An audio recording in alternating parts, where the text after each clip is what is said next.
Good morning, I'm Craig DeGrelli. It's Monday, October 21st, 2024, and these are your Unbiased Updates. A new week, a new line of attack by Israel, the important financial arm it is now hitting in Lebanon, and why.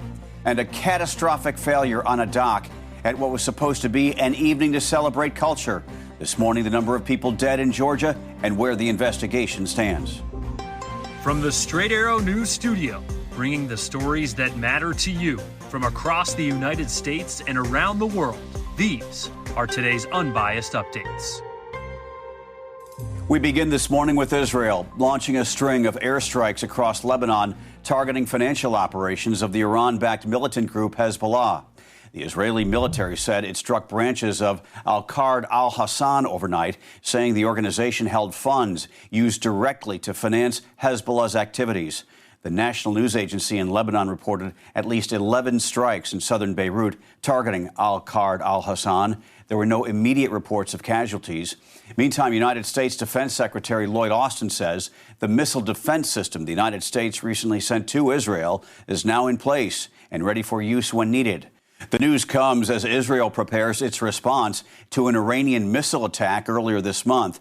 And U.S. officials are investigating the apparent leak of two top-secret documents that show American spy agencies tracking possible Israeli preparations for that attack. Now to the countdown to Election Day. With just 15 days to go, the campaign trail involves stops over the weekend at a Pennsylvania McDonald's and Georgia churches. Republican nominee, former President Donald Trump, donned an apron on Sunday, joining McDonald's workers at a location in suburban Pennsylvania near Philadelphia. Trump chose McDonald's as a campaign stop as he questions Democratic nominee Vice President Kamala Harris's account of working at a McDonald's as a summer job during her college years. Trump was on the fry station before heading over to the drive-thru window, where he ended up holding an impromptu press conference with reporters. Later, Trump held a town hall in Lancaster, Pennsylvania, where he spoke about his plans for the economy and called out Vice President Harris's changing stances on fracking. But he did take time to wish her a happy birthday. Say fixed income.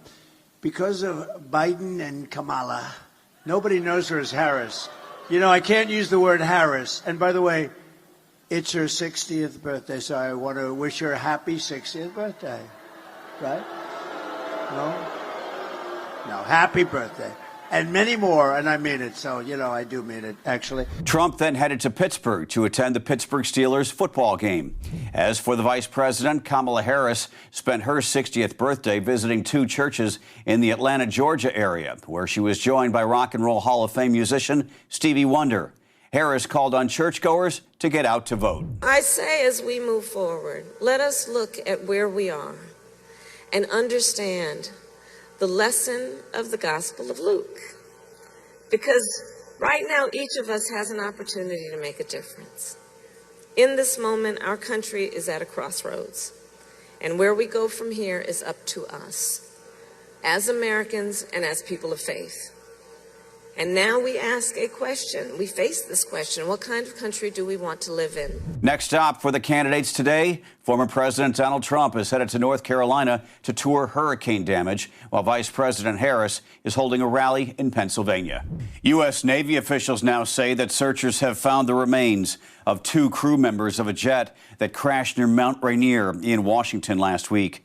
They say the crew members will not be identified until 24 hours after their families have been notified. The jet carrying the two crew members went down during what the Navy says was a routine training flight last Tuesday. The cause of that crash is still under investigation. The investigation continues this morning after 7 people were killed when a gangway collapsed on one of Georgia's barrier islands on Saturday. They were among hundreds of people on Sapelo Island for a celebration of Gullah Geechee history and its unique blend of African culture and American life. The coroner says the victims were all in their 70s, except for one woman in her 90s. Authorities say as many as 40 people were on the gangway. About 20 people fell into the water when it collapsed shortly before 4 p.m. A team of engineers and construction specialists is now investigating why it failed. In Cuba, as the country deals with major issues with its power grid, Hurricane Oscar made landfall Sunday before being downgraded to a tropical storm. Oscar is expected to bring heavy rain and damaging storm surge to parts of the country as millions are still without access to power, and attempts to restore much of the nation's electric grid have failed.